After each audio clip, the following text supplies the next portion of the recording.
Castelao, como a maior parte dos galeguistas do seu tempo, non escribía en reintegrado. Cumpría aínda facer un longo camiño para iso. Porén, tiña non só unha clara simpatía polo achegamento entre Galicia e Portugal, especialmente na lingua. Foi dos primeiros en falar da necesidade de que o galego forme expresamente parte do galego portugués internacional para a supervivencia da nosa lingua, como saben ben os reintegracionistas, e tense recollido no site da AGAL.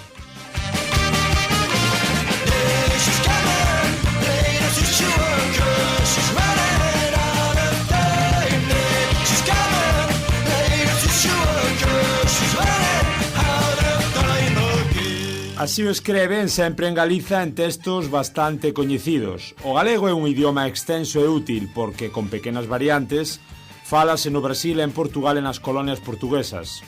E aínda máis, a nosa lingua está viva e florece en Portugal, fálana e cultívanna máis de 60 millóns de seres que hoxe por hoxe aínda viven fora do imperialismo español. Engadindo noutro lugar, o mesmo padre Feixóo demostrou que a lingua galega non é distinta da portuguesa por seren pouquísimas as voces en que discrepan.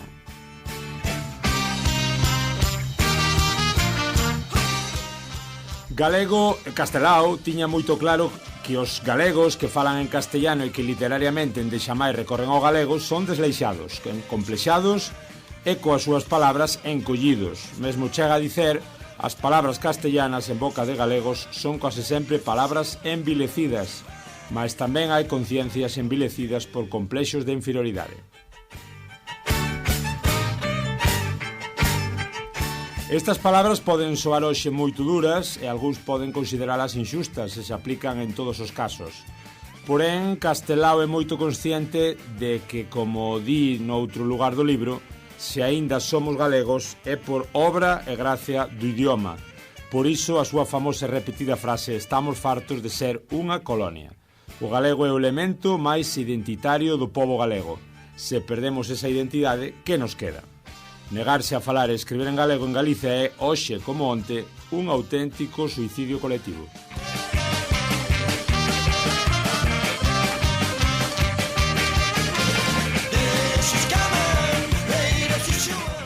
Isto é o que decía Victorino Pérez Prieto, teólogo, filólogo e escritor, nas páxinas do Nós Diario o 16 de febreiro de 2022, co título Castelao e o reintegracionismo. Hoxe, como vedes, falamos de reintegracionismo e facémolo cos seus protagonistas, co seu maior protagonista dos últimos anos.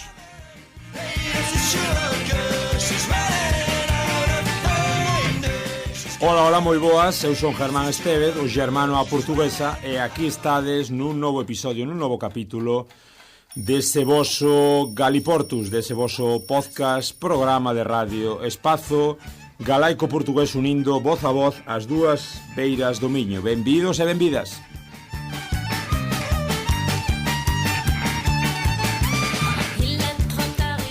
E como vos digo, falamos de reintegracionismo e facémolo xa co seu protagonista, co que foi até o ano pasado o presidente da AGAL, da Asociación Galega da Lingua, Eduardo Maragoto. Vamos xa con el. Ben, pois aquí estamos xa falando con Eduardo Sánchez Maragoto, filólogo, profesor de lingua portuguesa na Escola de Idiomas de Santiago de Compostela e expresidente da AGAL. Até 2023 foi presidente da Asociación Galega da Lingua. Moi boas, Eduardo. Moi boas, moi boa tarde. Pois graciñas obrigado por nos atender. Contanos un pouco, esa primeira preguntiña vai para ti, quen é Eduardo Maragoto e como son os teus inicios aí coa lingua? Coa lingua, sí. Pois eu teño uns inicios. Bom, antes de máis, obrigado por me convidar a falar. Eu agora, xa agora, aproveito para anunciar públicamente, porque non costumo dicelo. Eu xa non son Eduardo Sánchez Maragoto, agora son Eduardo Maragoto Sánchez. Quer dizer, mudei a orden dos apelidos, unha porque era o que máis usaba Maragoto, e tamén porque, bom, quería transmitilo ás miñas fillas e ao meu fillo, porque está en declinio absoluto na Galiza ese apelido, non? É un apelido é moi característico só de dous concellos do norte da Galiza, que son o de Ortigueira e o do Barqueiro. Só existen eses dous concellos. Depois, o apelido Maragoto migrou e está bastante presente en algúns países de Latinoamérica, nomeadamente en Cuba, mas onde é originario, que é nas terras do norte da Galiza, aí foi esmorecendo, non? Entón, por iso troquei a orden dos apelidos e non costumo explicalo, mas como hoxe me presentaxe así, Eduardo Sánchez Maragoto, bom, pois xa aproveito para contar que agora son, sobre todo, Eduardo Maragoto. Que ben, que ben. E nada, ben, eu proveño dunha familia galeguista bastante infrecuente, non? Que esas son as miñas orixes e o que explica un pouco toda a miña historia posterior, non? Porque eu xa nasto nunha familia galeguista que é bastante infrecuente, ou que non é moi corrente entre nós, aquí na Galiza, aínda que sí noutros sitios, como por exemplo o País Vasco ou na Cataluña, aí sí que son bastante frecuentes ese tipo de familias galeguistas que, por que digo que son infrecuentes? Porque teñen unha consciencia galeguista bastante clara, mas están afastadas están afastadas xeográficamente, digamos así, dos núcleos ideolóxicos máis activos, non? Digamos que é unha familia de extracción rural agraria, non? Tanto o meu avó, en pleno franquismo, como o meu pai, xa na transición democrática, teñen unha consciencia claramente galeguista e levan esa consciencia á familia a pesar de estaren afastadas dos círculos militantes clásicos do galeguismo naquela altura, non? Que estaban nas cidades, e nomeadamente en Santiago, sabes? E a partir de meados dos 80, tamén, principalmente meu pai, ten xa consciencia, comeza nel unha evolución para o reintegracionismo, non? Quer dizer, polo menos para non realizar para non marcar unha fronteira no Miño co resto das variedades do galego portugués, non? Que na miña casa sempre se sentiu, de alguma maneira, unha continuidade entre o galego e o portugués e entre o portugués e o galego, non? Hoxe, por acaso, moitos dos membros da miña familia xa non teñen esas ideas, non? Mas eu crecín un pouco nese ambiente, non? E iso explica que despois, pasados os anos, aínda que eu, por exemplo, xa cando fun a escola e o instituto, ali pasábamos ao castellano, non? Eu falaba galego na casa, e depois cando chegaba á escola, ou cando estaba cos meus amigos na propia aldea, Na escola, a escola falas, Eduardo, en Mañón, o instituto en Ortigueira? Sí, eu son do Barqueiro, que eu nací no Barqueiro, mas aos 3 anos e medio, con quase 4 anos, xa fun para o Concello de Cariño, para unha aldea do Concello de Cariño. Entón, o instituto de que estou falando é o de Cariño. E era unha zona completamente castellanizada nas persoas da miña idade. Na miña xeración xa estaba completamente castellanizada, porque é unha zona que no tránsito para a democracia, nos anos 70, no final dos anos 60 e ao longo dos anos 70, pois foi un pouco abandonando a vida agraria, non? Eu lembrome, eu nascí no ano 76, e lembrome como na miña casa foron vendidas, é un pouco a primeira imaxe que teño da miña vida, non? Como foron vendidas as vacas da miña casa, e entón iso simboliza un pouco que como ese tránsito da vida rural agraria para a vida moderna, non? Tamén implicou un abandono do idioma, do galego, en favor do castellano, non? Entón acontece, por exemplo, que na miña aldea, pois as persoas que agora teñen 10 anos máis que min, ou 5 anos máis que min, falaban todas galego, mas as persoas da miña xeración, non? Os nosos pais xa nos educaron en castellano. Entón, basicamente, a fronteira, a transición, está pouco acima da miña idade, non? Mas eu e algunhas familias máis da aldea e do concello aínda nos mantivemos no galego, non? Aínda se digamos que en certas familias aínda durou un pouquiño máis o galego, non? Porque había esa consciencia galeguista de que che falo. Esa consciencia que non estaba moi relacionada coa militancia política que había nas cidades, mas que tamén existía no rural, non? Entón, tamén eso sempre me sentí un pouco orgulloso, non? desa procedencia. Uh-huh. E isto era para contarche o que? Era para contarche que Sí, para... que despois, claro, iso fixo con que despois, cando cheguei á universidade, pois xa recuperase un pouco esa consciencia, non? Esa consciencia galeguista, ou fose fácil para min integrarme no mundo galeguista pois a través do activismo en asociacións estudantís, mesmo de pequenas incursións en organizacións políticas, e iso levoume pouco a pouco a aproximarme máis de colectivos para os quais era importante a lingua, para os quais era importante o reintegracionismo, e foi desa maneira que fui mergullando, non? Nese ambiente e nesa loita, nesa militancia, nese activismo. Xustamente no que comentas, Eduardo, xa aparece a palabra reintegracionismo para os non iniciados e para os que nos están a ouvir e están interesados na cuestión. Que é ese reintegracionismo do que falas e de ese reintegracionismo que chega a ti tamén unha vez que deixes o norte de Galiza e te aproximas ao ámbito académico en Compostela? Contanos un pouco. Sí, ben, o reintegracionismo para xa non é unha palabra moi coñecida, non? Entón, non sei exactamente cal é o 20 algo deste programa, mas penso que a maior parte da xente na Galiza ainda o coñece por luxismo, non? O reintegracionismo e luxismo sería máis ou menos a mesma cousa, non? E é un movimento, ou pelo menos desde os anos 80 tornouse un movimento, desde o principio dos anos 80, que quere evitar que o galego corte o vínculo co mundo lusófono, non? Porque entendemos que nese mundo lusófono, nese vínculo co mundo lusófono, está a mellor estrategia para o galego sobreviver, para a sobrevivencia do galego. Entón, digamos que se foron elaborando, desde que surxe ese movimento, foise elaborando unha estrategia para voltar a converxir con ese mundo do que nós partimos, que non é unha cousa que inventásemos no inicio dos anos 80 nin ao longo dos anos 70, non? Xa, a bella filoloxía románica sempre considerou o galego e o portugués a mesma lingua. Temos unha mesma tradición literaria medieval, non? Pois do que se trataría agora é de restaurar os vínculos con ese mundo ou evitar que se corten aínda máis do que xa están cortados, porque é unha boa estrategia para a sobrevivencia do galego. Entón, cal é a consecuencia práctica máis visível desa estrategia? A adopción da ortografía portuguesa. Non? E iso que as persoas ven máis claramente. Non? Que na práctica trátase de representar o que nós falamos, isto que estamos a falar, tú e eu agora, con iso que se coñece no mundo como portugués. Non?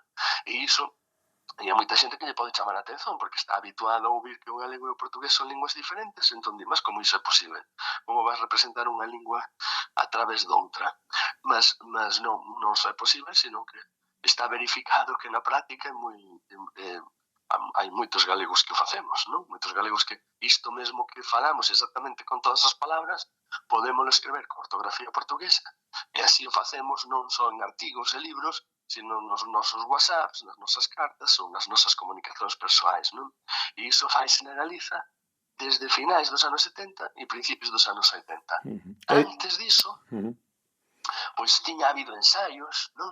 Tiña habido autores que ensayaban nas súas obras o uso do LH, do sesellado, entendes? Ou que soñaban con algún día isto que che conto ser posible, mas realmente só se verificou que era posible e que era práctico e que era bon para os utentes que así o facían a partir de finais dos anos 70 e principios dos anos 80, que é cando nace a Asociación Galega da Lingua. Non?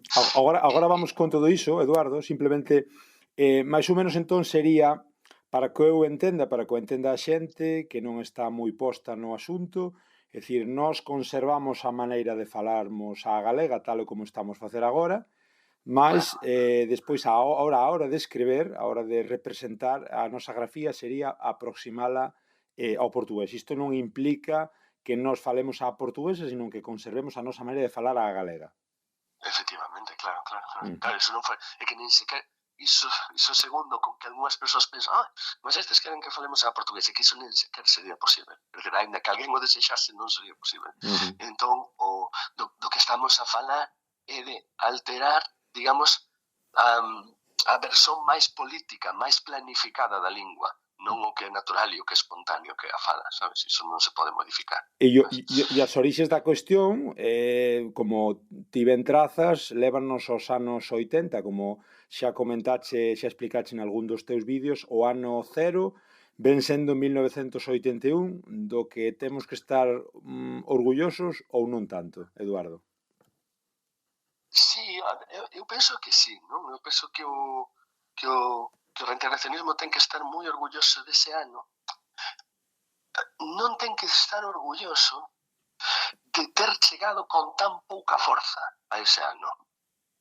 Diso non ten que estar... Digamos que outras nazóns, moitas outras nazóns de Europa, fixeron os deberes moito antes. Sabes?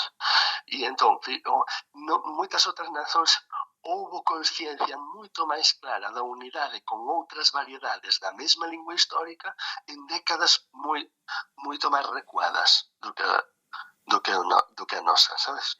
Entón, digamos que o reintegracionismo, que é unha proposta,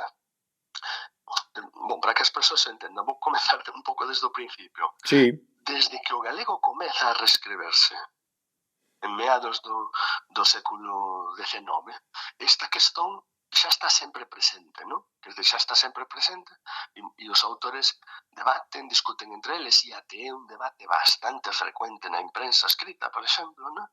Sobre se debe ter máis como modelo o portugués ou menos, non? Ou se deben adoptar certos modismos portugueses, sí ou non, non? E sempre houve persoas en xeral das elites ou en xeral máis preocupadas polo futuro ou pola saúde do idioma, que eran máis tendentes a utilizar modismos, grafemas tirados do portugués, e outros máis populistas ou que tiñan máis en conta a penetración dos seus textos entre as masas, non? Que tiñan máis tendencia a usar a ortografía que era de coñecimento xeral das masas, non? Que era a do castellano. Ese debate, digamos, que sempre estivo presente. Mas, a pesar da retórica e a pesar de que algúns autores manifestaban claramente a intención de ir por ese camiño, polo camiño da converxencia co portugués, que en dese pasos prácticos nese sentido foran moi poucos intelectuais, non? Concretamente na época das Irmandades hai dúas persoas que chaman moita atención por iso, porque son moi arroxadas nese sentido, moi atrevidas, que son Xoán Vicente Viqueira e Correa Calderón, non? Mas, para alén deses, até Guerra da Cal, moi poucas persoas fan ensaios realmente decididos, non? Nesa dirección. Até que chegan os anos 70. Por que nos anos 70 muda este tema? Porque se antevé, se prevé que o galego vai a chegar ao ensino de alguna maneira. Porque, de feito, no inicio deses anos 70 é aprobada unha lei polo propio franquismo pola cual as linguas vernáculas van poder ser ensinadas, no ensino. Entón, aí, digamos que recomeza un debate que até ese momento tiña sido prácticamente teórico e moi poucas veces práctico, porque non era posible, de facto, leválo á práctica, non? Porque as persoas, por moito que se defendese que había que adoptar a ortografía portuguesa, se non había maneira de ensinala, sabes? Era como bramar probar, sabes? Entón, neses anos, cando se antevé que efectivamente existe a posibilidade de que o galego chegue ao ensino, o debate resurxe con forza, ¿no? E as posturas de converxencia coa ortografía portuguesa son defendidas por diferentes intelectuais, en xeral bastante noviños naquela altura, mas entre os quais destacan principalmente dous. Un é Carballo Calero, que ese intelectual sí que soará a moitas persoas, e outro é portugués, Rodríguez Rodríguez Lapa, non? E entón, ao longo deses anos 70, pois o debate está bastante presente, sobre todo nos círculos culturais galeguistas e nacionalistas, mas só no inicio dos anos 80 é que surxe a Asociación Galega da Lingua e é que Carballo Calero publica o primeiro libro que se pode considerar escrito no galego reintegrado moderno. Nese galego reintegrado que naquela altura se chamaba de Máximos. ¿No? Que ao longo dos anos 70 había moitas persoas mesmo a publicar normas ortográficas de como debía ser adaptado o galego ao portugués, mas que chegase a ser usado de maneira práctica por un grupo amplo de intelectuais, iso acontece sobre todo a partir do ano 1981, que é cando naste a Asociación Galega da Lingua, e cando Carballo Calero publica o primeiro libro nesa norma, que se chamaba Problemas da Lingua Galega. E iso acontece ao mesmo. Sí. No, iba a dicir que cando Carballo Calero tamén di aquelo de o galego ou é galego castellano ou é galego portugués, non? Sí, iso xa o di antes. Iso xa o di nos últimos anos 70, el xo di, mas naquela altura Carballo Calero, por exemplo, que defendía claramente que había que camiñar para converxir co portugués, pois el mesmo ensinaba na súa cátedra de Filoloxía da Universidade de Santiago ou chegou a propor nas normas de 1980 que promoveu el, que chegaron a ser oficiais pola Xunta, propuña un galego moi aproximado dun punto de vista lexical e dun punto de vista gramatical moi aproximado ao portugués, mas que aínda non se atrevía a adoptar a ortografía portuguesa. ¿No? Quer dizer, había defensa diso, defendíase que ese debía ser o camiño, que se debía chegar a adoptar a ortografía portuguesa, mesmo Martiño Montero Santalla xa fixera varias normas para explicar como iso era posible, ¿no? Mas aínda non había un grupo de intelectuais a usalo de maneira coherente e sistemáticamente nos seus textos escritos. Iso acontece a partir de que o reintegracionismo se constitúe nun movimento, nun movimento social. E no surximento dese movimento é que lle dou importancia o ano 1981, que é cando nace a GAL.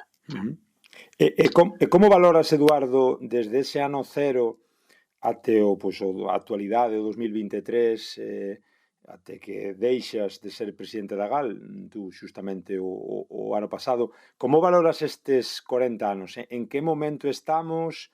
Cal é o papel da GAL? E como, bueno, pues un pouco como é ese resumo destes 40 anos? Sí. É un pouco complicado porque son anos un pouco complicados que penso que se están descomplicando un pouco. Sí. Mas claro, unha vez que a GAL e o reintegracionismo ficaron á marxe das institucións, non? Ficaron marginalizados polas institucións, ficaron nas marxes do sistema cultural galego, para unha proposta cultural como a do reintegracionismo, para unha proposta lingüística como o reintegracionismo que exixe coñecimento e exixe estudo, é moi complicado manterse e reproducirse e espallarse se non ten o apoio das propias institucións e do ensino. Sabes? Quer dizer, de pouco vale dicer que defendemos que se adopte a ortografía portuguesa e comezar a espallar esa idea aos cuatro ventos se as persoas moitas veces non saben nen como é o portugués, non saben de que estás a falar, sabes? Ou non saben, ou mesmo que non saiban porque foron a Portugal ou porque teñen algún libro na casa en portugués, pois non chega con iso.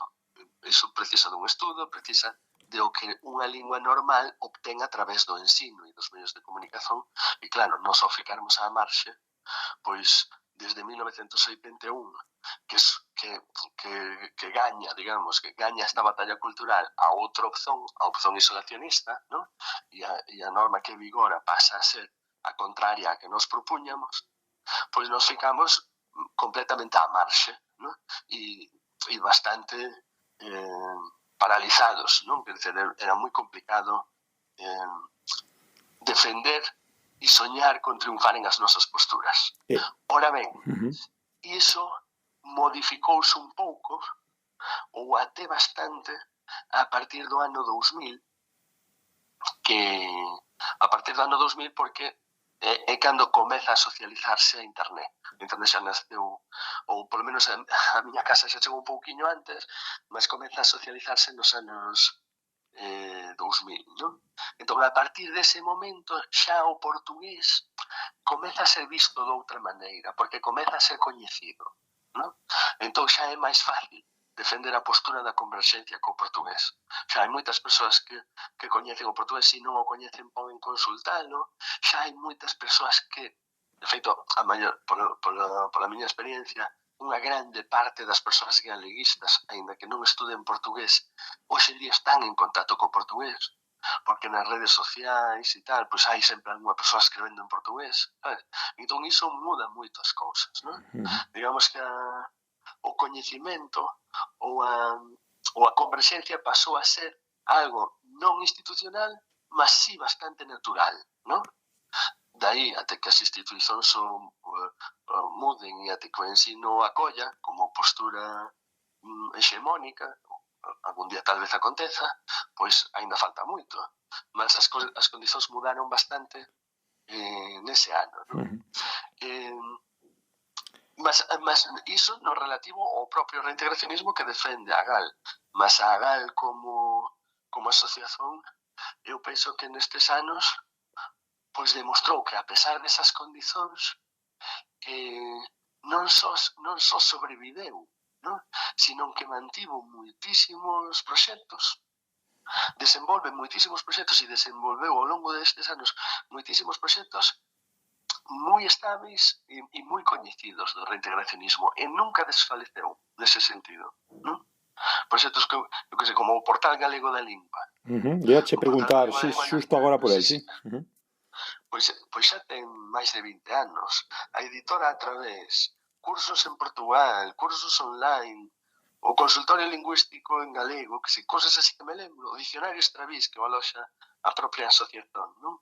Ou que son a GAL é unha asociación nese sentido moi interesante, porque a pesar de durante moitísimos anos non ter recibido ningún peso das institucións, non? E, de facto, había como moitas veces vontade explícita por parte do resto do galeguismo por afogala un pouco, non? E non digo isto con rancor, digo isto porque aconteceu, non? Hoxe en día penso que mudaron as cousas nese sentido, non? Mas durante moitos anos aconteceu iso, pois sobreviveu moi ben e conseguiu manter moitísimos proxectos moi prolongadamente no tempo, de maneira que poucas asociacións culturais conseguían manter, eu que sei, a revista Galia, pois non era fácil para ninguén manter unha revista durante tantos anos e con certo impacto no mundo científico como foi a Galia, sabes? Ou que se organizasen 5 congresos da lingua galego-portuguesa en que viñan romanistas e lusitanistas de todo o mundo. Por porche un exemplo, sabes? Por porche exemplos. Entón, eu penso que como a GAL temos moito orgullo desa historia, non? Da historia de sentir que é unha asociación que xa ten a voz, que xa ten pais e que conseguiu manterse e que ademais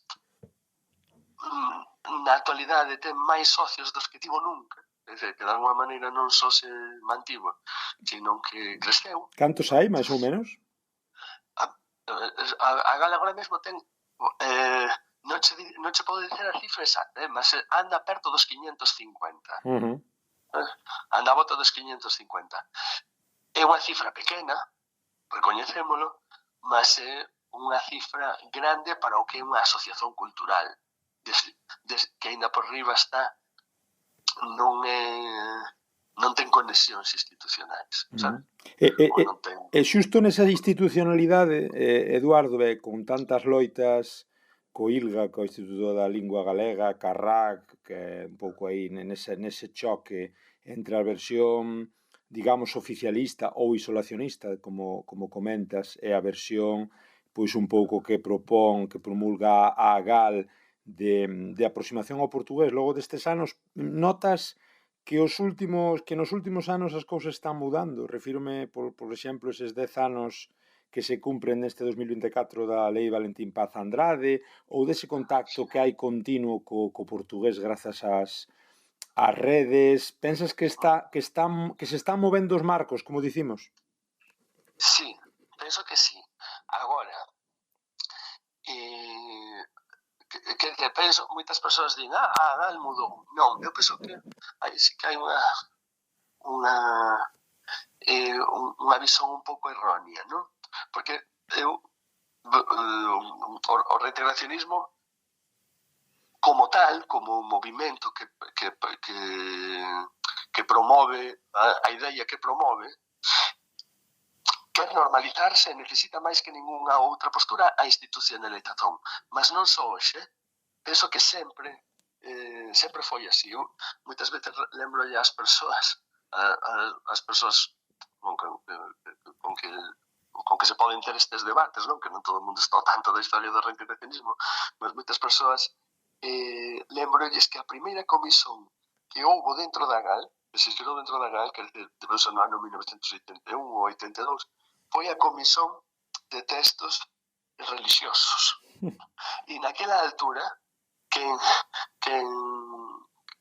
leia os primeiros números da revista Galia verá que as tentativas de contacto coas institucións eran moi frecuentes, non? Isto é algo que sorprende a moitas persoas porque en xeral pensan que o reintegracionismo debe ser algo así como o programa cultural da extrema esquerda. E non é así, non? O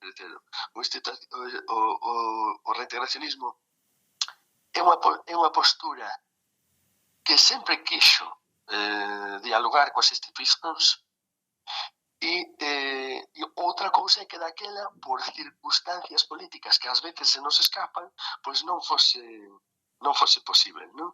Mas a GAL sempre quixo manter ese vínculo coas institucións e pronto, e hoxe penso que as institucións tamén ven a GAL e o propio reintegracionismo un pouco de outra maneira, aínda estando lonxe os obxectivos que perseguimos.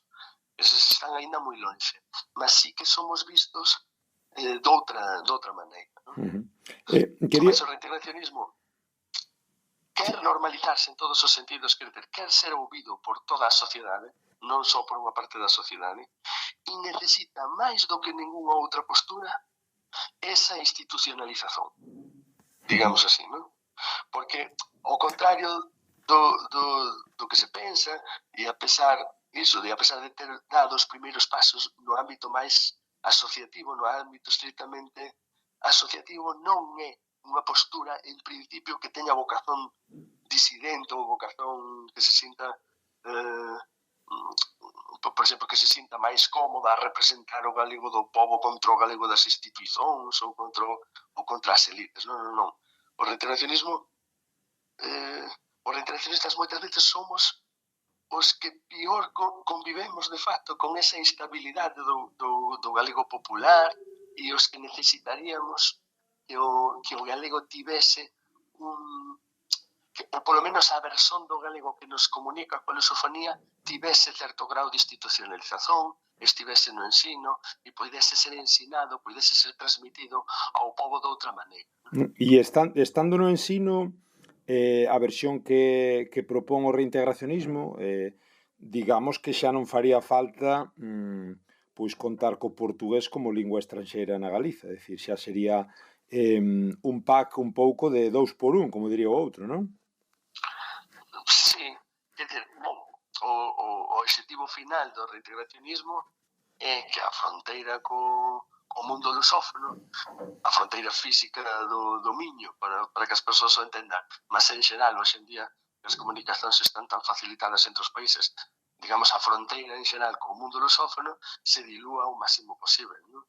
Porque o que o galego necesita é o input dese mundo lusófono, o input que lle poden dar as variedades do galego portugués que aínda están saudáveis, non?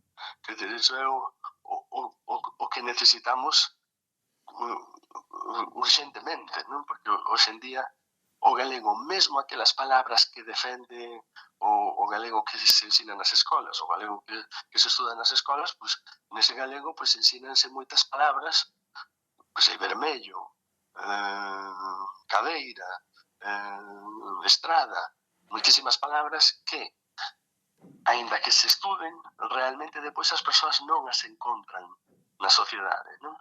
Non as encontran e até teñen medo de usalas, non? Porque se callar non van ser percebidos, ou porque se callar van pensar as outras persoas que nos estamos colocando por riba delas, non? Etcétera, etcétera. Por moitas razóns, esas palabras esmorecen, non? As palabras que nos identifican como galego e non como castellano, non?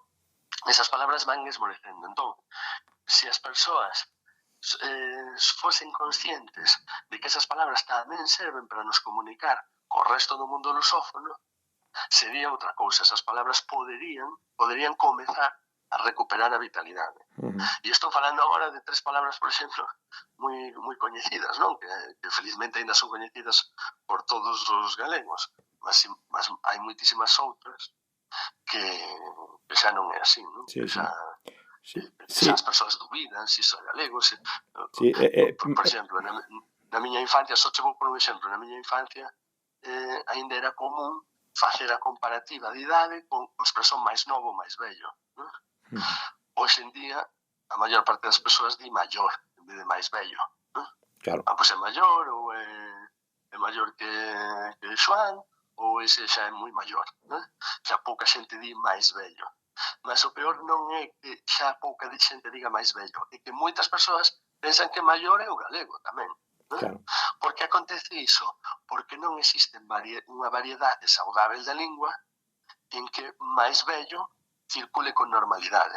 Entón, ese input do portugués, tracer a palabra máis vello para aquí é un pouco o que precisamos para manternos saudáveis como lingua.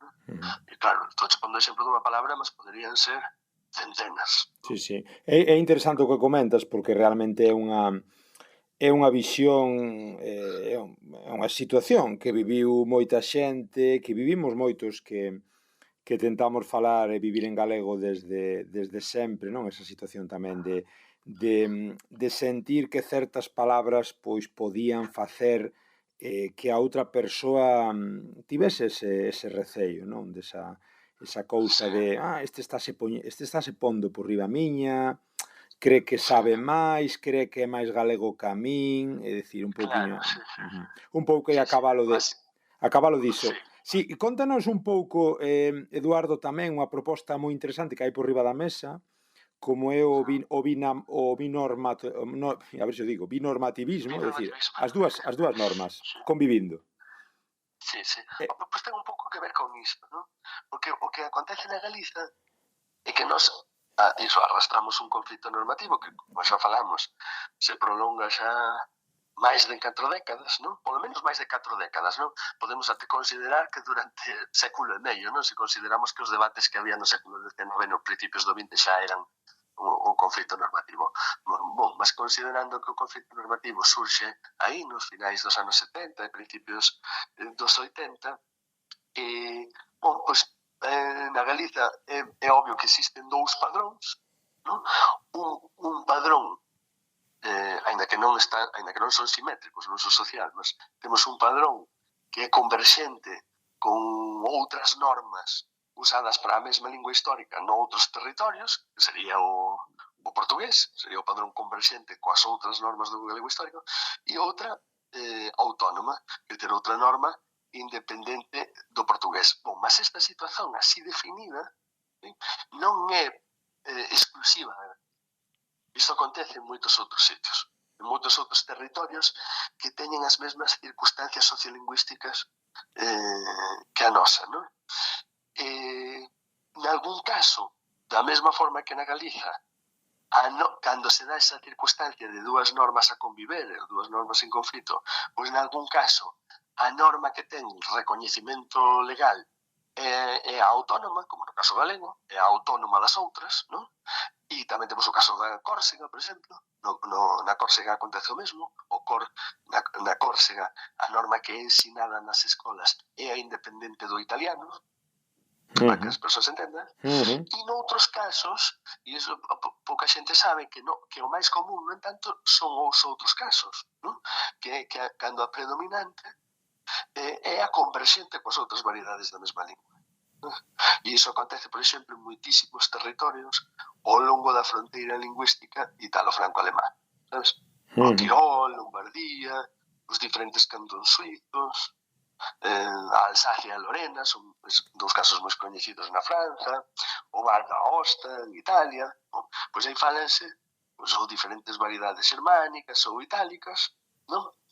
Que ás veces comparecen, digamos, en textos literarios ou en textos máis domésticos, mas depois, nos usos formais, nesas variedades, usan pois, o alemán padrón, o italiano padrón, etc. ¿no? Tal como se na Galiza usásemos o portugués. ¿no? Sí. Entón, nós sabemos que esa situación é, de certo modo, inevitable. ¿no? Sabemos que é inevitable que cando estamos nas mesmas circunstancias pois surxa esa dicotomía, ¿no? E entón, ao sabermos que é inevitable, pois eu penso que tamén é lógico que pensásemos en tamén, si temos que conviver con isto, pois que podamos optimizar este conflito en prol do galego, non? E que podamos aproveitar o que de mellor ten cada un deses padróns, cada unha desas normas, para incluso tornar a nosa lingua máis forte e a nosa lingua máis útil para os seus utentes. En vez de esperar a que o conflito se resolva só, digamos así, porque iso eu creo que non vai acontecer, porque non acontece en ningún lado, en vez de esperarnos a que se resolva e vamos a gañar a unha das posturas, por que non nos pomos a colaborar para tornar máis forte o galego, non? Entón, daí é que surxe a proposta do binormativismo, sobre todo tendo en conta os dous únicos países en que efectivamente esa dicotomía de normas foi aproveitada en prol da propia lingua, que é o caso da Noruega, o noruegués tamén ten dúas formas escritas, é o caso do Luxemburgo. O luxemburgués, ou o que era alemán até hai uns anos, desde os anos 80, tamén ten unha norma local, de maneira que hoxe en día se dá esa duplicidade, mas neses dous países ambas as normas son legais e teñen o mesmo estatuto legal. E por que é interesante que ambas teñan que ambas podan ser usadas libremente polas persoas e que ambas podan ser aprendidas no ensino? Bom, porque así poderíanse aproveitar, digamos que cada modelo, cada padrón, ten as súas fortalezas, non? Ten os seus pontos fortes. Entón, do que se trataría é de aproveitar as fortalezas dos dous modelos. Porque, por exemplo, hai persoas, digamos que as persoas poden usar o galego por diferentes motivacións. É interesante que as persoas usen unha lingua por diferentes motivacións, porque a sociedade é diversa e cada persoa usa a lingua por diferentes razóns, ou usa diferentes linguas por diferentes razóns, non? Entón, unhas persoas é probável que se unan ao galego, o uso do galego, non? Por exemplo, xente nova, imagina, que se una ao uso do galego por razóns identitarias, porque quer recoñecerse nesa identidade galega, ou mesmo porque quer identificarse con unha imaxe política que proxecta o galego, por diferentes razóns máis vinculadas á identidade que dá o uso desa lingua, non?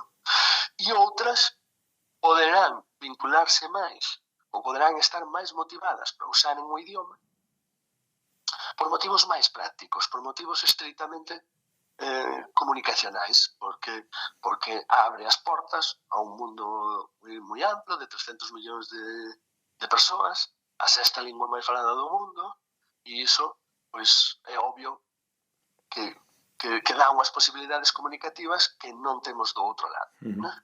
Mas as dúas son fortalezas. En este debate, Eduardo, que lle dicimos á xente que estará pensando xa me custa cunha norma, agora dúas, xa Esa xente que lle fai o clic na cabeza, que non ve fortalezas, senón que ve pois máis problemáticas e máis lío, que lle dicimos? Pois mira, é moi fácil. Xa existen 2 países en que estas políticas están a ser aplicadas, ou foron aplicadas, e entón podemos usalos como modelo. ¿No? No caso do Luxemburgo, estamos falando ainda de poucas décadas, mas no caso da Noruega estamos falando de case 2 séculos, de debate en relación a este tema. E o que acontece na Noruega, para as persoas entenderen, digamos que cada municipio na Noruega, cada municipio ten as súas escolas, pois adopta unha norma ou outra, quer dizer, as persoas falan todas o mesmo noruegués, só que pode escribirse de 2 formas. Sí, o nynorsk e o bokmål, non era?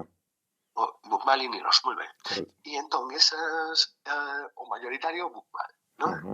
Mas o outro ten presenza sobre todo en zonas rurais ou en concellos rurais, en concellos menos habitados, diría eu, do occidente da Noruega, non? E entón, o que acontece é que, imagina, vámonos por nun caso dun concello do occidente da Noruega. Se ali se adopta, como se adopta, o nynorsk como lingua vehicular do ensino, as persoas de calquer modo teñen unha cadeira na escola, unha materia, unha asignatura, para aprender o bokmål. Para aprender o bokmål. E o mesmo acontece nos concellos en que teñen o bokmål, que son os mayoritarios, como lingua vehicular do ensino, que teñen unha cadeira ao longo de varios anos do secundario en que aprenden o nynorsk. Iso fai con que as persoas se vexan obrigadas a usaren o nynorsk ou a saberen o nynorsk ben. Non, iso non. A verdade é que, aínda que fose esa a intención da administración norueguesa, iso non é o que acontece. Mas o que acontece é que existe un coñecimento pasivo da outra norma. De maneira que, se un documento chega á administración pública en nynorsk ou en bokmål ou no que sexa, todos os noruegueses van saber entendelo. Claro. Outra cousa é que teñan capacidade práctica para usar. Claro. Sabes? Iso é outro tema. Entón, se aos galegos lles fose proposto isto, por exemplo, se lles fose proposto, eu pregunto, non? Eu gostaría de que esa pregunta fose feita aos galegos, non? Porque, claro, aquí tomáronse decisións moi determinantes para a historia do propio galego que non foron consultadas á populación no inicio dos anos 80, non? Iso ainda non foi consultado. Quer dizer, a decisión de tomar de tornar o galego unha lingua independente da sexta máis falada do mundo é unha decisión, caramba, con moito impacto, non? Penso que de alguma maneira teria que ser consultada, non? Bom, e entón, se hoxe en día preguntásemos á populación, ollai, queredes que nas aulas de galego se dedique 1 hora á semana a aprender de forma pasiva, aínda que fose o portugués, de maneira que cando as persoas saian do secundario teñan un B1 ou un B2 en portugués, non? Pensas que a resposta da populación sería non? Eu non o creo, Sí. Porque de facto existe unha populación crescente na Galiza de persoas non só castellano falantes, senón desvinculadas efectivamente do galego, que xa o consideran como unha especie de perda de tempo. De maneira que até podería ser por iso decimos o do binormativismo. O portugués nas propias aulas de galego, co pretexto que quixéramos, co pretexto, imagina, de coñecer outras variedades do galego portugués, ou co pretexto de coñecer unha lingua estranxeira, o que quixéramos, non? Sería unha maneira de revalorizar o propio ensino do galego. Sí, desde aparte de o reforzar lingüísticamente de forma obvia, quer dizer que non, iso é super fácil de demostrar, que só habería reforzo, non provocaría confusóns ni nada por isto. Sí, é un debate moi técnico, mas eu teño até escrito sobre iso. Moi interesante. Xa vou acabando, Eduardo, vou lanzarche así algunha preguntiña máis curta. Tes feito tamén algunha colaboración en Nós Televisión, pois un pouco intentando explicar o galego en Portugal, explicar o galego no Brasil, galego de todo o mundo. Contanos un pouco como é esta colaboración. Sí, esa colaboración nasceu nos anos nasceu xa en 2016 ou 2017. Ao principio era un videoblog, ou non sei como lle chamaban, era un programa, unha sección de Nós Televisión que eu gostei moito da conclusión a que cheguei xa logo nos primeiros programas, porque os reintegracionistas sempre, que eu recoñezo que somos bastante primosos, as cousas como son, mas sempre ouvíamos dicer que iso da lingua non interesaba a ninguén, que iso era unha teima nosa, que iso non ia a ningún lado, non sei canto, non? Sempre ouvimos un pouco ese discurso, non? Como se a lingua fose algo, pronto, moi circunstancial, non? Que realmente as persoas estaban máis interesadas no progreso económico e no progreso de outro tipo, e que a lingua, se a queríamos defender, primeiro había que defender outras autodeterminacións e que a lingua viñan a acompañar, non? E as primeiras colaboracións con Nós Televisión que eles me propuxeron, a min e a moitas outras persoas, non? Pois a algúns propuñenlles que falasen de historia, a outros de política, a outros de desportos, a outros de non sei que, non? Bom, pois de todos os programas, e isto parece moi pouco modesto pola miña parte dicelo, mas penso que é interesante para explicar unha cousa, non? De todos os programas, o que máis visualizacións conseguiu logo no inicio foi o meu de lingua. Non por ser meu, de feito, estou convencido de que non foi por ser meu, precisamente por ser de lingua. O que viña a demostrar iso, que eu xa notaba en moitos outros sites de internet, é que a lingua sí que interesaba moito. Que había moitas persoas que querían información, que querían coñecer ese debate, non? E que era un debate ás veces tapado por outros intereses, ou ás veces tapado por temor a molestar ou o que sexa, mas que nese programa demostrouse que enseguida despontou moitísimo, tiña moitas visualizacións e foi o único videolog que sobreviveu, precisamente por iso. Entón, o propio canal de televisión, Nós Televisión, fixo unha proposta de tornalo un programa. En vez de ser unha colaboración en videoblog, pasou a ser un programa. E é un programa que non só ten visitas, ten visualizacións aquí na Galiza e tamén moitas no espazo lusófono, nomeadamente no Brasil. Entón, a partir de aí, pois tamén comezaron a gañar interese no galego, algunhas persoas que de facto mesmo depois colaboraron coa GAL ou están a colaborar coa GAL e todo, non? A internet, a verdade é que nos abriu un mundo de posibilidades, porque claro, chegar a esas persoas que hoxe nos coñecen no espazo lusófono en libro é impensable. Claro. A non ser que fose un bestseller supercoñecido, mas en vídeo, con pequenas explicacións, as persoas non só entendían entendían, non digo que sexa super fácil de entender, non? Polo menos se é contado así en pequenas dicas de 5 minutos. Mas, por exemplo, unha cousa que lle sorprendía moito é a como soaba o noso galego, non? Como soaba e sorprendíanse de que houvese algo tan parecido ao portugués deles neste cantiño da Península Ibérica. Claro. E hai un termo que está moi na moda que axuda tamén un pouco porque o debate das palabras é moi importante, axuda un pouco a integrar tamén as múltiples visións sobre a cuestión, non? Que é o de galego internacional. Sí. Que está aí por riba da... Sí, porque iso é importante xa hoxe e vai selo no futuro. Vai selo máis aínda no futuro. Porque moitas persoas aínda non entenden en que ponto do proceso de sustituición lingüística se encontra o galego, non? E o galego, nas nosas xerazóns, vivémolo así, non? Quer dizer, pois, o que che contaba un pouco antes, que na miña propia parroquia, as persoas que teñen 10 anos máis que min, todas falan galego. E as persoas que teñen da miña idade para baixo, todas falan castellano.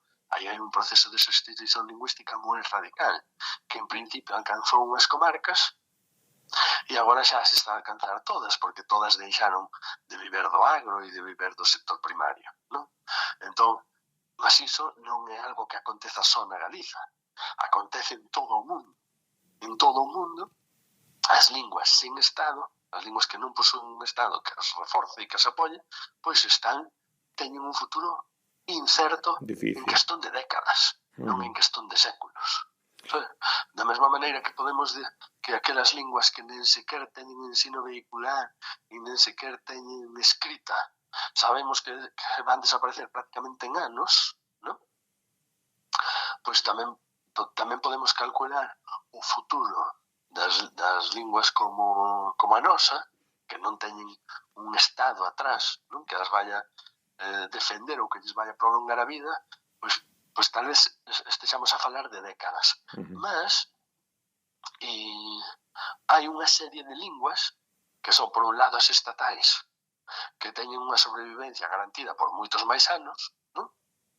As estatais, e falo das estatais que poden ser faladas nun ou en dous ou en 3 estados. Sí, un checo, un esloveno, un danés... Sí, todas esas. En cuanto sobreviva o seu estado, esas van sobreviver sen problema, mas nós non temos ese estado. Mas depois hai outro grupo, que é un clube moi potente, que son as linguas faladas en moitos estados, son as linguas internacionais, non? Poucas linguas ao longo de moitísimos séculos de historia alcanzaron ese estatuto, non? E esas linguas sí que temos a certeza de que non só van sobreviver anos, nen décadas, nen séculos, senón milenios, non? Entón, nós que temos a sorte de con un par de medidas administrativas agruparnos a unha das linguas internacionais do mundo, que agora se contan entre as 6 máis faladas do mundo e que a finais do século XXI ainda van estar máis fortes, as persoas poderán estar a favor ou en contra, mas que unha política lingüística debe estudar iso está claro, non? Sí. Entón, por iso o conceito de galego internacional penso que ilustra ben o que podemos gañar e o que podemos perder nas próximas décadas. Eduardo, porque poucas linguas son internacionais. Sí, está claro. No, ia che comentar que xa participache tamén na RTP, na Radio Televisión Portuguesa, varias veces. Por que pensas que custa, que é tan difícil explicar estas cousas tamén en Portugal? Ou pensas que está a cousa tamén mudando e que cada vez nos entenden máis? Sí. Moito. Está a mudar moito, quer dizer, as redes sociais e a internet en xeral forneceu tanta información ás persoas e que moitas persoas agora pois están a aprender constantemente no Twitter, no Facebook, de moitísimas cousas, non só disto, mas disto tamén, non? E caso non teñan interese, no momento en que surxe o debate e surxe o interese, pois teñen fácil o acceso a esa información, non? E iso tamén aconteceu en Portugal, non? No Brasil parece que aconteceu, mas depois daste conta de que non aconteceu tanto, porque o Brasil é un continente e, quer dizer, no Brasil moitas veces non existe nen sequer conciencia de Portugal, entón imagina da Galiza, non? Mas en Portugal sí que noto, e todo o mundo que está preocupado por este tema ten notado que nos últimos tempos é moi diferente, non? Que antes era imposible que unha persoa nen sequer soubese de que estabas a falar, non? E agora moitas persoas xa saben de que estás a falar e xa teñen interese, xa te apoian, iso mudou moito, non? Mas de calquer maneira, claro, quer dizer, a marxe dos intereses particulares que pode ter cada persoa no asunto, é verdade que o clima xeral de ignorancia sobre o galego vai continuar. Por que vai continuar? Porque as linguas precisan de certa institucionalización, non? Para se acreditar na súa existencia ou non. A min ainda me comentaba hai pouco unha compañera do Brasil que ela o primeiro texto en portugués de Portugal que ouviu foi aos 22 anos. Claro. E xa era estudando portugués, filoloxía portuguesa, ou lingüística portuguesa, ou non sei, filoloxía, non sei como lle chaman ali. Entendes? Entón, mas e no Brasil, e ela propia decía que moitas persoas no Brasil contan iso, que a maior que cualquier produto prácticamente portugués, un filme portugués e tal, é lexendado no Brasil, ¿no? Quer dizer, é lexendado e subtitulado para que todo o mundo entenda, ¿no? Sí, sí. Entón, mas eles non por iso deixan de acreditar que o portugués do Brasil e o portugués de Portugal é a mesma lingua, porque está institucionalizado. Claro. Así. Que non é unha cousa que eles verifiquen ou consigan verificar na práctica, non? A ver, tamén hai algo diso, non?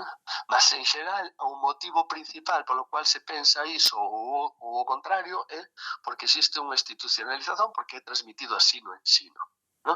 E porque as persoas, unha vez que consideran que a súa lingua alcanza un universo cultural máis amplo, pois están conformes con iso. Quer dizer, se aquí no ano 81 se institucionalizase que o galego fai parte do portugués, sería rarísimo que as persoas agora quixesen voltar atrás, porque entenderían que perden posibilidades comunicativas, non? Entón, en Portugal que acontece? Que iso non foi aprendido así, non se ensinou así na escola. E agora as persoas, ainda por riba, non poden verificar o contrario con facilidade cando veñen a Galiza, porque en xeral ouven castellano ou ouven un galego moi deturpado. Claro. E que quero dicer cando digo deturpado? Non nem sequer me refiro ao facto de estar moi castellanizado e todas as palabras en castellano, senón que unha persoa que aprendeu unha lingua nun estado monolingüe ou nunha situación monolingüe, imagina, pois unha persoa de Huelva en castellano ou unha persoa de Évora en portugués. Esas persoas aprenden unha lingua que, aínda que poda ter variantes regionais nesta palabra ou naquela, en xeral ten un padrón moi, moi estável. Sabes? Calquer lingua estatal ten un padrón super estável. Entón, cando chegan a Galiza, mesmo con quen fala galego, existe unha colisión moi grande. Porque un galego, mesmo aquelas palabras que recoñecen o portugués como propias, é probable que non as use. Ou as use son 50% das veces. Ou, sabes? Quer dizer, un galego pode dicer en galego non se di bueno. Dice bon ou dice ben, non? Mas unha cousa é que o diga e outra cousa é que o poña en práctica. Claro. Poderá o pôr en práctica nalgúna ocasión, mas 80% das veces non o vai facer. Ou vaille sair carretera, ou vaille sair en vez de sair, imagina, sabes? Claro. Entón, un portugués ten que ser extremamente culto e comprender iso moi ben, non?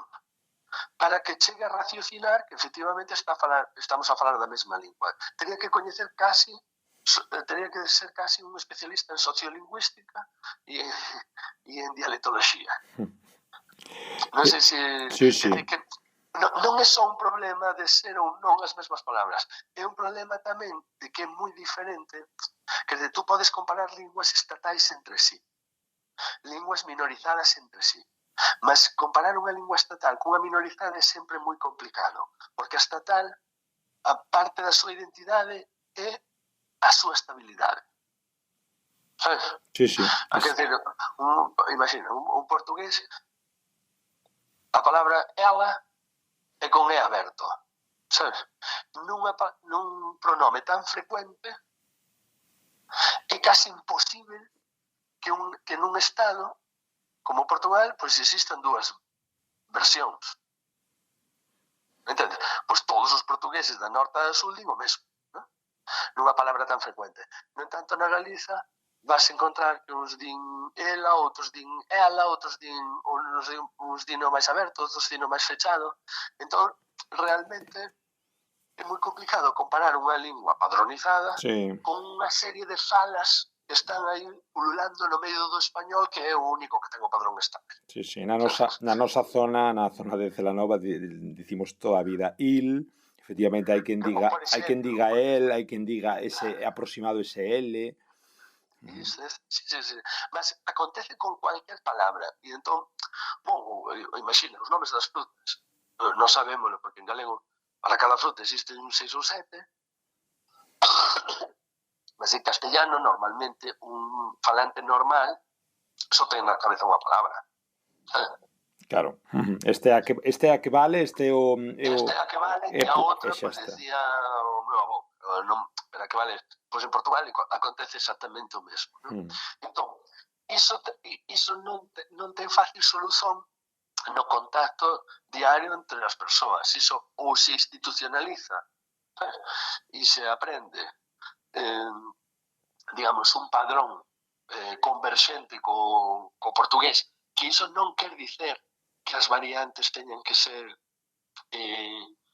excluídas. Non, moitas veces as variantes sobreviven mellor con un padrón que as unifica, non? Sobreviven mellor que co puro convivio co castellano, que es así que xa elimina de raíz, non? Digamos que no outro ecosistema lingüístico con un padrón unificador mas respeitador das variantes, sobreviven mellor, acaban por sobreviver mellor estas variantes que se nen sequer existe ese padrón orientador das falas, sabes?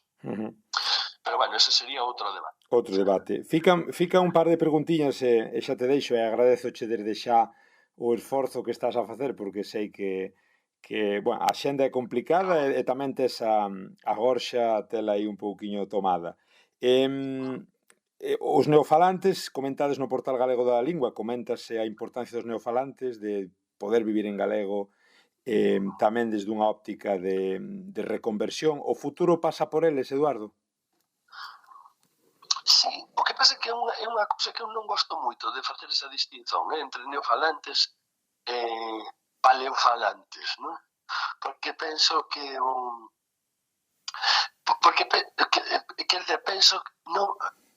penso que, a sociedade agora ten tendencia a polarizar todo. Claro. E tamén entrou a polarización nesta questón, non? E é verdade que, en xeral, entre os neofalantes existen trazos moi positivos para ter en consideración no proxecto de normalización lingüística, mas iso non nos debe levar a pensar que as persoas que falan galego de sempre pois non poden contribuir para nada. Ou o contrario, antes era que os que falan galego da aldea sí que valen, que son os que falan ben, e son os que teñen abertas e fechadas, e os outros, pois parece que eran despreciados, non? Pois eu non quero ninguna cousa, nin outra. Eu gostaría máis que houvese unha colaboración, non? Unha colaboración. Até porque na Galiza non somos ben, ninguén é ben nen galego, nen paleofalante de todo, nen neofalante de todo, non? Todos somos neofalantes en algún ámbito e todos somos paleofalantes pasivos, polo menos, noutros ámbitos, non? Eu agora, unha das cousas que unha pequena crítica que faría a moitos neofalantes, non sequer podería estender esta crítica a todos os neofalantes, non? Mas sí que noto moito que hai moita xente nova que se nota que efectivamente ten un galego recuperado, que fala o castellano normalmente ou falouno normalmente nas súas familias e que agora está recuperando o galego, por exemplo, no mundo universitario. Iso na miña época xa pasaba, mas agora é tremendo, quer dizer, existe un movimento que nos debe esperanzar moito nese sentido, non? Eu noto iso. Mas tamén noto que moitas veces para con esas persoas non existe o espírito de corrección que había antes, non? Que así máis, pois uso certas palabras como marca de galego, como marca de lingua progresista, como marca que me identifica como sensible ás causas minorizadas, non? Entón meto aquí 2 ou 3 palabras e despreocúpome un pouco polo resto da cualidade da lingua, non? E iso tampouco que por un lado podo facer esa crítica a algúns neofalantes e tamén teño críticas para algúns paleofalantes que se consideran así os posuidores da esencia do galego e que despois moitas veces non o usan tanto como poderían en moitos contextos sociais, non? Porque moitas veces o infravaloran até, non? Supoño que pola propia historia do galego na familia ou o que sexa, non? Entón, quer dizer, o interesante é un pouco como no binormativismo é que todos colaboremos, non? Claro. Que todos contribuamos da nosa posición. Ora, é evidente que unha vez que unha lengua, a non ser en certas vilas, xa non medias, senón pequenas, unha vez que prácticamente se pode considerar desaparecido, en unhas vilas medias poucas coñecen que hoxe en día se continúa a usar o galego entre a xente nova, hai algunhas, mas poucas, non é? É obvio que esas persoas van recuperar o galego como neofalantes. Claro. Aí non hai dúbida. Dime unha cousa, Eduardo, que sintes así no ámbito máis das sensacións e dos sentimentos cando escoitas o presidente da Xunta, Alfonso Rueda, dirixirse en declaracións á SIC portuguesa en español, volvendo un pouquiño aí a cuestión do galego internacional? Sí, volto de antes, non? Eu non quero observar actitudes persoais, porque non quero... Mas non é unha persoa calquera. Sí, eu sei. E sei que hai que ser responsáveis nese sentido e pronto, e levas o cargo ás costas, non? Claro. Agora, da mesma maneira que cando se fala, que cando se critica o galego que usan os políticos na televisión ou certos comentaristas na radio, etcétera, ¿no? Que se critica moito e con razón, porque a verdade é que frustra un pouco, ¿no? Tamén penso que deberíamos ser un pouco comedidos con iso, con ese tipo de críticas, porque no fondo xa non é só Rueda, ou xa non é só os políticos que falen mal. No fundo, eles están representando actitudes sociolingüísticas bastante comuns na sociedade galega. Claro. Por algún motivo, no caso este que comentas de Rueda, por algún motivo que deberíamos estudar, ¿no? Moitos galegos senten que cando chegan a Portugal xa lles funciona mellor o castellano do que o propio galego, non? Por que motivo acontece iso? Bom, acontece iso un pouco polo que estábamos comentando antes, non? Porque é diferente unha lingua minorizada a unha lingua estatalizada, non? Entón, o portugués está feito a escoitar máis castellano, claro. Cando o castellano di, pois isto, sí, quer dizer, ou porque ouviu nun filme, ou porque ouvía música en castellano, ou porque algunha vez estudou na escola, aínda que non o saiba de maneira activa, recoñéceo. No tanto, o galego, como está tan deturpado polo castellano, ou nos casos deturpado polo castellano, noutros casos completamente fragmentado, sabes? O portugués ten a sensación de non abarcalo. Entón, moitos portugueses comentan aos galegos, pois eu entendo mellor o castellano do que o propio galego. E moitos galegos reaxen falando o castellano, e iso era moi frecuente, pois, na idade dos meus avós, por exemplo, porque os meus avós, por exemplo, convivían, moitos dos nosos avós convivían con portugueses que viñan traballar aquí, ou eles ian para a inmigración, e iso ainda non acontecía, non? Ainda non acontecía esa fisón, non? Entre galego e portugués. Mas, últimamente, é verdade que moitas persoas se comportan desa maneira e debe ser porque na práctica verifican, non o fan por maldade, creo. Fano porque realmente verifican que lles debe funcionar mellor, non? O galego de Rueda, pois é un galego pois tamén de un neofalante que se callar non tivo moita preocupación por aprender galego ao longo da súa vida, non ten moita preocupación por usar un galego de moita calidade. Perdón, que me chamaron aquí á porta. Sí. Non tivo moita preocupación, entón, se callar non lle funciona tan ben o seu galego como sería de esperar se a política que orientase a normalización e a normativización do galego desde os anos 80 fose outra. Claro. Quero che dicer con isto, non podemos agora dicer a Rueda ou a quen sexa, por que falas castellano en Portugal? Cando o galego que ensinamos na escola desde os anos 80 non está preparado para comunicar en Portugal. Quer dizer, iso non vai acontecer a un reintegracionista. Claro. Ou non vai acontecer a unha persoa que tivese esa preocupación, sabes? Mas a unha persoa que fala un galego moi castellanizado ou que fala un galego que xa que xa se foi cindindo do portugués até pola vía académica. É dicir, poñeche un exemplo moi lingüístico, non? Moitas persoas van a Portugal, van ao restaurante, non? E ali, cando peden no restaurante, mesmo que na carta estexa escrito costela ou lombos, eles van pedir lombo e costilla. Claro.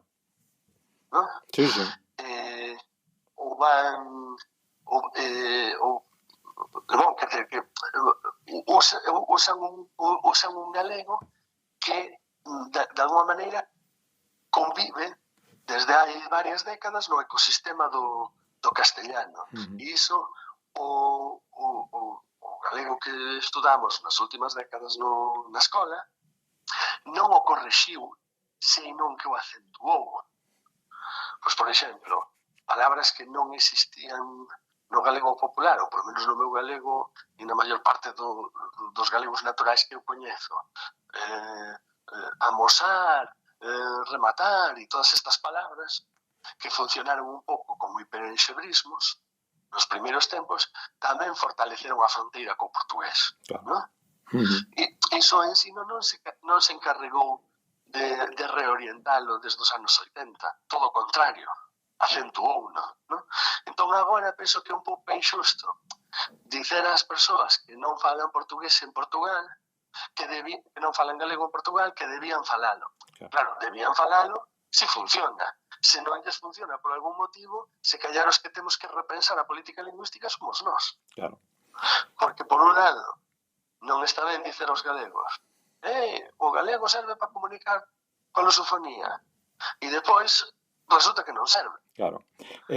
A última, Eduardo, anoto dúas pinceladas, gústame un tuit do outro día da GAL, non? Facer o galego oficial, que acabas de comentar ti tamén, non? Na Unión Europea, agora que está tamén moi de moda a cuestión da oficialidade do galego, pois esa modalidade do galego como ocorre co alemán austríaco, o que comentabas antes, e tamén unhas declaracións túas, non? En 2022, penso que nunha entrevista ao diario Nós, merecemos viver en galego sen agonías.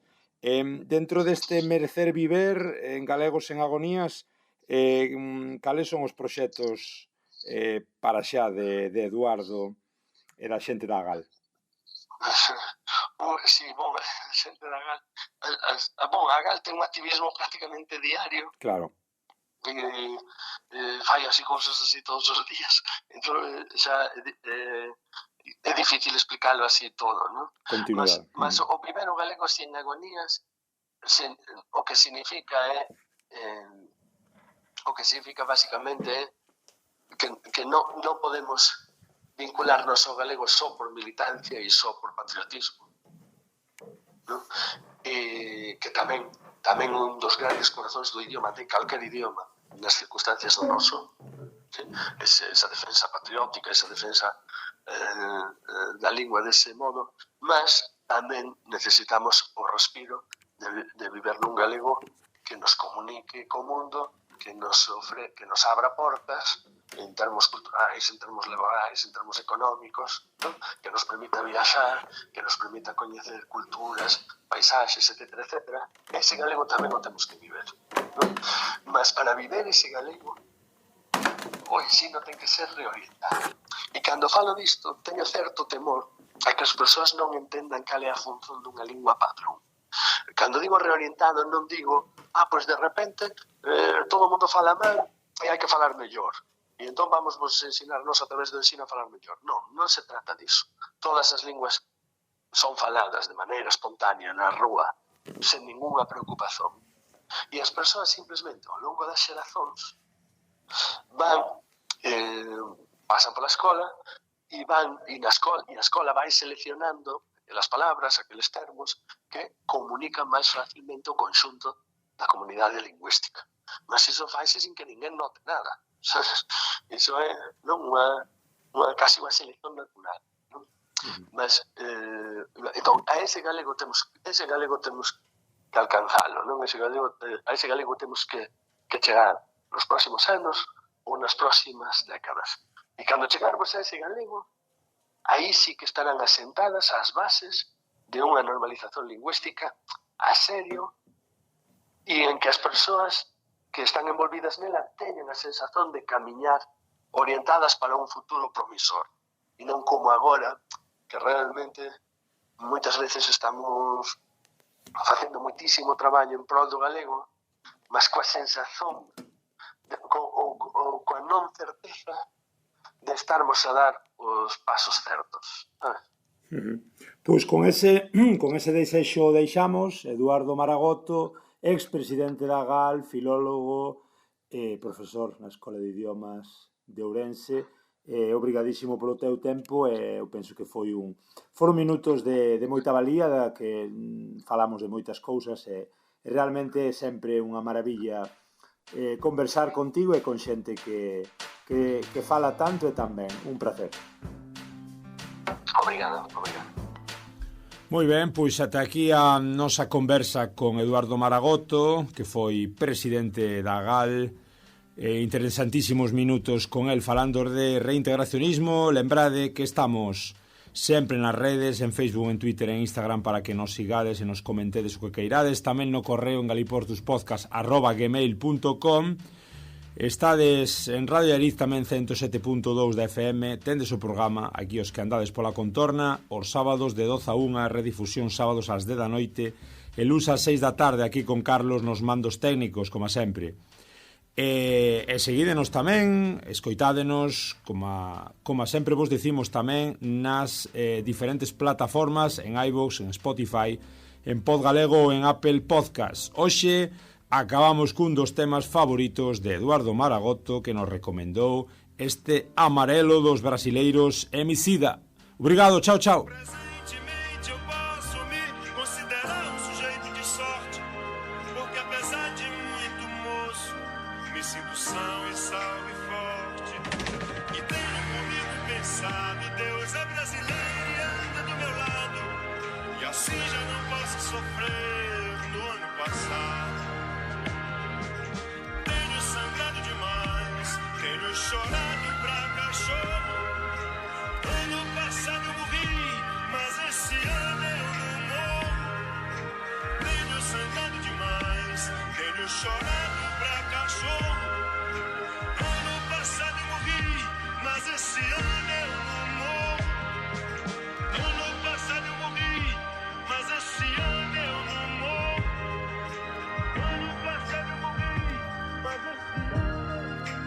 não morro. Eu sonho mais alto que drones, combustível do meu tipo, a fome, pra arregaçar como um ciclone, pra que amanhã não seja só um ontem, com um novo nome, o abutre ronda, ansioso pela queda.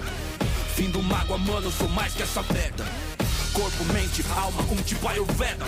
Estilo água, eu corro no meio das pedras. Na trama tudo Drama tudo, eu sou um dramaturgo. Conclama se afastar da lama enquanto inflama o mundo. Sem melodrama, busco grana e solução em curso. Capulanas, katanas, busca nirvana, é o recurso. É o mundo cão pra nós, perder não é opção, certo? De onde o vento faz a curva, brota o papo reto. Não deixo quieto, não tem como deixar quieto. A meta é deixar sem chão quem rio de nós sem teto, vai! Tenho sangrado demais, Demais. tenho chorado pra cachorro. Ei, ei, Ano passado eu morri, mas esse ano eu não morro. se Deus quiser. Tenho sangrado demais, tenho chorado pra cachorro. Ano passado eu morri, mas esse ano eu não morro. O pior tinha razão. É isso, é isso. Figurinha premiada, brilho no escuro, desde a quebrada, vulso. De gorra tudo morros, camarada, tudo. De peça no fogo, os piores impulsos.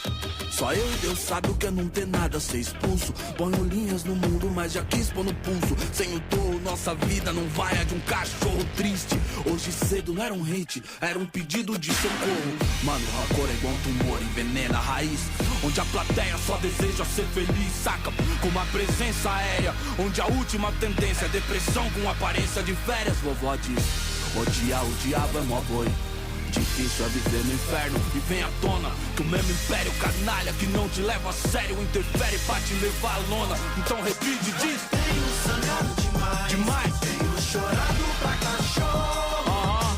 Ano passado eu morri, mas esse ano eu não morro. se Deus quiser.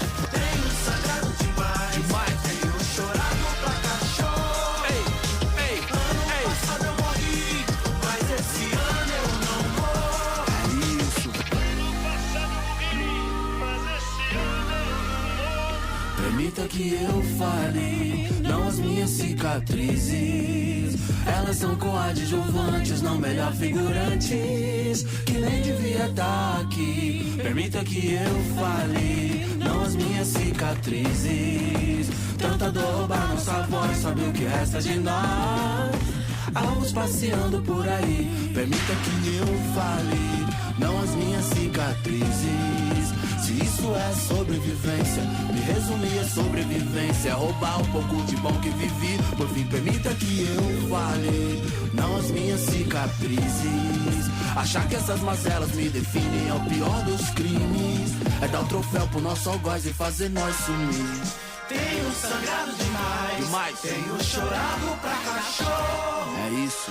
Ano passado eu morri, mas esse ano eu não morro. Seguindo em frente, Tenho sangrado demais, levanta a cabeça. tenho chorado pra cachorro. Você entendeu? Ano passado eu morri, mas esse ano eu não morro. Como diria Zé Limeira. Tenho sangrado demais, tenho chorado pra cachorro. Ano passado eu morri, mas esse ano eu não morro. Se Deus quiser. Tenho sangrado demais, tenho chorado pra cachorro. Tenho chorado pra cachorro. Ano passado eu morri, mas esse ano eu não morro. Satisfação, senhoras e senhores. Nossa nave decola se despedindo nesse momento. Seu camarada Emicida se vai agora. A gente se encontra por aí nesse mundão louco, certo?